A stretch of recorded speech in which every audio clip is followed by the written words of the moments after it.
नादरा में लंबी लंबी कतारों का वजीर दाखिला मोहसिन नकवी के नोटिस के बाद नादरा की जानिब से आवाम को सहूलियात देने के लिए इकदामात का आगाज हो गया। शहरियों की मुश्किलात कम करने के लिए कराची के इलाके सफूरा चौक के करीब नादरा के नए रजिस्ट्रेशन सेंटर का आगाज हो गया। नादरा रजिस्ट्रेशन सेंटर सुबह 8 बजे से रात 12 बजे तक सर्विसेज फराहम करेगा। नादरा मरकज में शहरियों की सहूलत के लिए 20 काउंटर कायम किए गए हैं। DG नादरा के मुताबिक नादरा रजिस्ट्रेशन सेंटर में 2 शिफ्टों में 700 शहरियों को सहूलियात फराहम की जाएगी। साल के आखिर तक तादाद 700 से बढ़ाकर 1500 कर दी जाएगी। माशाल्लाह बहुत अच्छा है, सबसे ज़्यादा रश नहीं है, सबसे बड़ी बात ये, और स्टाफ बहुत कॉपरेशन और बहुत अच्छा है। बहुत अच्छा इकदाम है और काफ़ी सहूलत भी हो गई है। इस एरिया में पहले कोई इस तरह का था भी नहीं, तो उससे काफ़ी सहूलत हो गई है।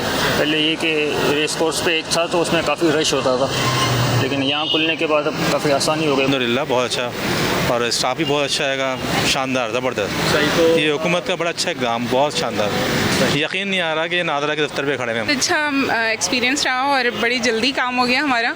और इससे पहले हम लोग हैदरी वाले और डिफेंस वाले मेगा सेंटर पे ख्वारों के आ चुके थे, वहाँ इतनी लंबी लाइनें, इतना रश, गर्मी में खड़े हो गए हम लोग आ चुके हैं वापस।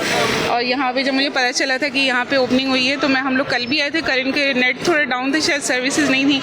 आज फिर हमने चक्कर लगाया, 10 मिनट में हमारा काम हो गया। शहरियों ने सफूरा चौक पर नादरा मेगा सेंटर के क्याम को खुशाइन करार देते हुए वजीर दाखिला मोहसिन नकवी का शुक्रिया अदा भी किया। मेट्रो 1 न्यूज़, हर पल की खबर।